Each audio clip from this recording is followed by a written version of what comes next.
It is in time that we exist. It is in time that we born. It is in time that we die. సమయం వల్ల మనం జీవించి ఉన్నాం. సమయం వల్లే మనం మరణిస్తాం.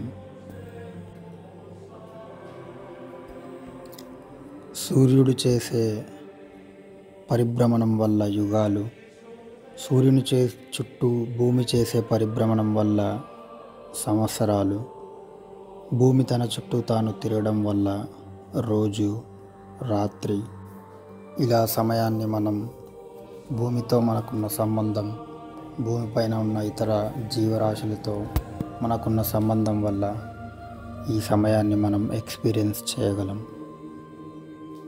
ఈ భారతదేశంలోని ప్రాచీన యోగులు, ఎంతోమంది శాస్త్రవేత్తలు సమయం గురించి ఎంతో లోతుగా ఆలోచించి యుగాలు ఎలా సూర్యుని పరిభ్రమణం వల్ల ఏర్పడతాయో అన్న జ్ఞానాన్ని మనకు అందించారు.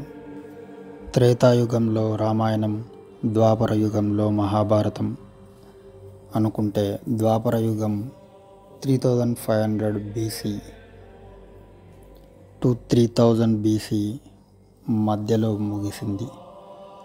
అలా చూసుకుంటే సింధు నాగరికత టైం పీరియడ్ 3500 BC నుండి మొదలవుతుంది అని ఎందరో మంది శాస్త్రవేత్తలు నిర్ధారించారు. మరి ఆ సింధు నాగరికతకు మహాభారతానికి ఏమైనా సంబంధం ఉందా? అసలు సింధు నాగరికత ఎక్కడ ఉండింది? సుమారుగా 5000 సంవత్సరాల ముందు పాకిస్తాన్, ఇప్పుడున్న ప్రజెంట్ పాకిస్తాన్ అండ్ గుజరాత్, రాజస్థాన్, ఉత్తరప్రదేశ్, మహారాష్ట్ర, జమ్మూ కాశ్మీర్, ఇలా ఈ ప్రదేశం అంతా సింధు నాగరికత ఒకప్పుడు విస్తరించి ఉంది. దాని విస్తరణ సుమారు 12 లక్షల చదరపు కిలోమీటర్లు. సింధు నాగరికతను ఇండస్ వ్యాలీ సివిలైజేషన్ అని అంటారు. సింధు నది చుట్టూరా ఏర్పడ్డ ఈ నాగరికతనే ఇండస్ వ్యాలీ సివిలైజేషన్ అని అంటారు. ఎందుకంటే గ్రీక్ ట్రావెలర్ మెగస్తనీస్ సింధు నదిని ఇండస్ రివర్ అని ఆయన గ్రంథంలో రాశాడు. సింధు నాగరికతతో పాటు ఎన్నో ఇతర నాగరికతలు ఉన్నాయి. మెసొపొటేమియన్స్, ఈజిప్షియన్స్, మయాన్స్. సింధు నాగరికత మెసొపొటేమియన్స్తో విస్తృతంగా వ్యాపారం చేసేది. మెసొపొటేమియన్స్ సింధు నాగరికత వాళ్ళని మేలుహా అని పిలిచేవారు. సింధియన్ అని కూడా ఈ ప్రాంతాన్ని పిలిచేవారు, ఎందుకంటే ప్రత్తి ఎక్కువగా పండేది కాబట్టి. ఈ సింధు నాగరికతలో ఎన్నో పెద్ద పెద్ద నగరాలు ఉండేవి. హరప్ప, మొహంజోదారో, చాన్హుదారో, లోథల్, ఇలా ఎన్నో పెద్ద పెద్ద నగరాలు ఉండేవి. ప్రాచీన నాగరికతల్లో ఇంత పెద్ద విస్తరణ ఉన్న నాగరికత సింధు నాగరికత మాత్రమే. ఈ నాగరికత పట్టణీకరణ నాగరికత. కేవలం వ్యవసాయం పైన మాత్రమే కాకుండా వ్యాపారాన్ని విస్తృతంగా చేసేవాళ్ళు. బయట నాగరికతలతో కూడా ఎంతో వ్యాపారం జరిగేది. ఇక్కడ దొరికే దుస్తువులు, ఎన్నో రకాల వస్తువులు, వేరే వేరే కాయిన్స్ ఇక్కడ నుండి అక్కడికి ఎగుమతి అయ్యేవి. కొన్ని మెటల్స్ అక్కడి నుండి ఇక్కడికి దిగుమతి చేసుకునేవారు. అయితే ఇలాంటి నాగరికత క్రీస్తు పూర్వం 1000వ సంవత్సరం వచ్చేసరికి ముగిసిపోయిందని చరిత్రకారులు కొందరు అన్నారు. దానిపైన వివిధ అభిప్రాయాలు ఉన్నాయి. కొందరు ఆరియన్స్ వచ్చి వాళ్ళ దాడుల వల్ల ఈ నాగరికత ముగిసింది అని అంటారు. కానీ కొత్తగా కనుగొనబడ్డ ఈ ఇండస్ స్క్రిప్ట్ వాళ్ళ రాత వల్ల తెలుస్తుంది ఏమంటే ఇది ఇంకా ఒక కొనసాగుతున్న నాగరికత. ఇప్పటికీ అవే అలవాట్లు, అలాంటి వస్త్రధారణ ఇంకా మనం చూడగలం. అయితే మనం ఇప్పుడు యుగాలకు ఈ సింధు నాగరికతకు ఉన్న ఈ టైం పీరియడ్ని కంపేర్ చేద్దాం. వేల సంవత్సరాల క్రితం రాయబడ్డ సూర్య సిద్ధాంతం ప్రకారం కాంతి వేగం 2202 యోజనాలు ఒక అర్ధ నిమిషంలో. ఒక యోజన అంటే 9 మైళ్ళు. ఒక నిమిష అంటే 16/75 వంతువ మన ఇప్పటి సెకండ్. దీని ప్రకారం కాంతి వేగం 185,794 మైళ్ళు ఒక సెకన్కి. ప్రస్తుతం ఉన్న సాంకేతికత వల్ల కూడా మనం కాంతి వేగాన్ని ఇంతే అని నిర్ధారించారు. అయితే సూర్య వ్యవస్థ, మానవ జీవితం కలిసి పనిచేస్తుంది. సూర్యుడు భూమి యొక్క అమరికని ఒకసారి గమనిస్తే సూర్యుని వ్యాసం అంటే డయామీటర్ ఇంటూ 108తో మీరు గుణిస్తే సూర్యునికి భూమికి ఉన్న దూరాన్ని తెలుసుకోగలం. అలానే చంద్రుని యొక్క వ్యాసానికి ఇంటూ 108 చేస్తే మనకు భూమికి చంద్రునికి మధ్య ఉన్న దూరం తెలుస్తుంది.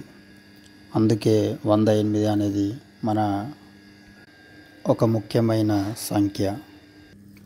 అలానే ఒకసారి ఈ భూగ్రహాన్ని గమనిస్తే మనం భూమిని 360 డిగ్రీలుగా విభజించుకున్నాం. ఒక్కొక్క డిగ్రీలో మీకు 60 మినిట్స్ ఉంటాయి. ఆ ఒక్కొక్క డిగ్రీ మధ్యలో ఉన్న దూరం 1 నాటికల్ మైల్. అలా భూమధ్యరేఖ గుండా దాని మొత్తం పొడవుని కొలిస్తే 21,600 నాటికల్ మైల్స్ వస్తుంది.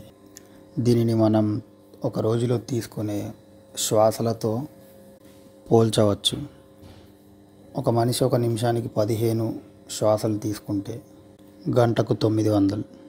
అదే ఇంటూ 24 రోజుకి 21,600. ఇలా ఒకదానికి ఒకటి అనుసంధానం అయ్యే ఉంటుంది మానవ శరీరం. అలానే భూమి సూర్యుని చుట్టూ తిరిగే ఆ కక్షని ఒకసారి గమనిస్తే దానిని 27 నక్షత్రాలుగా విభజించవచ్చు. ఒక్కొక్క నక్షత్రానికి 4 పాదాలుగా విభజిస్తే 27 × 4 మళ్ళీ 108 అనే నంబర్ వస్తుంది. భూమి ఈ నక్షత్రాల గుండా వెళ్ళే ఆ సమయం, అలానే భూమి చుట్టూ చంద్రుడు తిరిగే ఆ సమయాన్ని బట్టి మానవ జీవితం ఆధారపడి ఉంటుంది. ఆడవారి జీవితంలో మనం ఇది మెన్స్ట్రువల్ సైకిల్లో చూడవచ్చు, అంటే ఋతుచక్రం. మగవారి జీవితంలో కూడా ఇలాంటి సైకిల్స్ ఉంటాయి, కానీ అవి చాలా ఎక్కువ స్పాన్లో ఉంటాయి. 30 రోజులు అలా కాకుండా 12 సంవత్సరాలు అలా. అందువల్ల దానిపైన మనకు అవగాహన ఉండదు. అలానే ఈ అనంత విశ్వంలో సౌర వ్యవస్థ భ్రమణం వల్ల కూడా మనలో మార్పులు వస్తాయి. అంటే విశ్వం అనంత విశ్వం, దానినే మనం అండం అంటాము. అలాగే మన శరీరం అనగా పిండం, ఈ అండపిండ బ్రహ్మాండాలు ఒకదానికి ఒకటి అనుసంధానం అయ్యే ఉంటాయి. మన ఈ సౌర వ్యవస్థ భ్రమణం వల్లనే మనం యుగాలను విభజిస్తాము. అలా మహాభారతం ద్వాపర యుగంలో జరిగింది. కురుక్షేత్ర యుద్ధం, ద్వాపర యుగం ఒకేసారి ముగిశాయి. క్రీస్తు పూర్వం 3100వ సంవత్సరంలో ఈ మహాభారతం లేక కురుక్షేత్ర యుద్ధం ముగిసింది. అదే సమయంలో యుద్ధం అయిపోయిన తర్వాత శ్రీకృష్ణుడు తన శరీరాన్ని వదిలేశాడు. ఆ తర్వాతే కలియుగం మొదలైంది. మరి ఒకసారి ఈ యుగాలు ఎలా విభజిస్తారో చూస్తే మన ఈ సౌర వ్యవస్థ ఈ అనంత విశ్వంలో తిరిగే దాని భ్రమణం వల్ల యుగాలను విభజిస్తారు. ఈ సౌర వ్యవస్థ అనంత విశ్వంలో ఒక భ్రమణం చేయడానికి తీసుకునే సమయం 25,920 సంవత్సరాలు. మన సౌర వ్యవస్థ ఈ విశ్వంలో ఉన్న అతిపెద్ద నక్షత్రం చుట్టూరా భ్రమణం చేస్తూ ఉంటుంది. అయితే ఈ అతిపెద్ద నక్షత్రానికి చేరువుగా వెళ్ళినప్పుడు ఈ సౌర వ్యవస్థ అందులో జీవిస్తూ ఉన్న జీవుల సామర్థ్యత, తెలివితేటలు పెరుగుతాయి. ఎప్పుడైతే దూరంగా తిరుగుతుందో ఈ సౌర వ్యవస్థ నక్షత్రానికి సామర్థ్యతలు తగ్గిపోతాయి. అలా అతి తక్కువ సామర్థ్యత కలిగి ఉన్న యుగమే కలియుగం. అయితే ఈ భ్రమణం చేయడానికి పట్టే కాలం 25,920 సంవత్సరాలు. దీనిని రెండుగా విభజిస్తే 12,960 సంవత్సరాలు.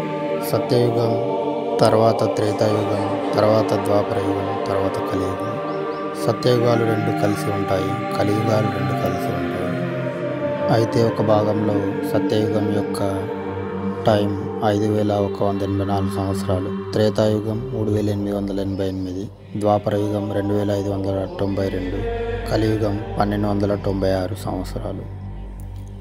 అయితే కృష్ణుని యొక్క మరణం 3,102 BC అనుకుంటే అప్పుడు ద్వాపరయుగం ముగిసింది, కలియుగం మొదలైంది. ప్రస్తుతం మనం 2025లో ఉన్నాం. అంటే 5,100 సంవత్సరాలు గడిచిపోయాయి కృష్ణుని మరణం తర్వాత. కలియుగం యొక్క కాలం 1296 ఇంటూ 2 అంటే 2,592 సంవత్సరాలు.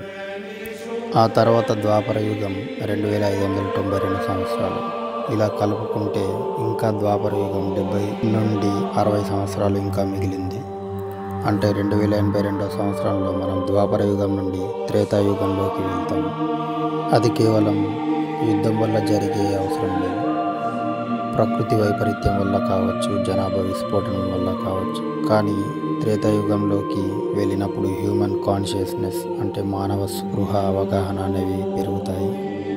అలానే సత్యయుగం అంటే ఎప్పుడైతే మన సౌర వ్యవస్థ ఆ సూపర్ సన్, ఆ అతిపెద్ద నక్షత్రంకి దగ్గరగా వెళ్తుందో అప్పుడు మానవుని మెదడు, దాని శక్తి సామర్థ్యం, ఆలోచన పరిధి, ఈ జీవితాన్ని అర్థం చేసుకునే విధానం అన్నీ అత్యధిక సామర్థ్యానికి చేరుతాయి.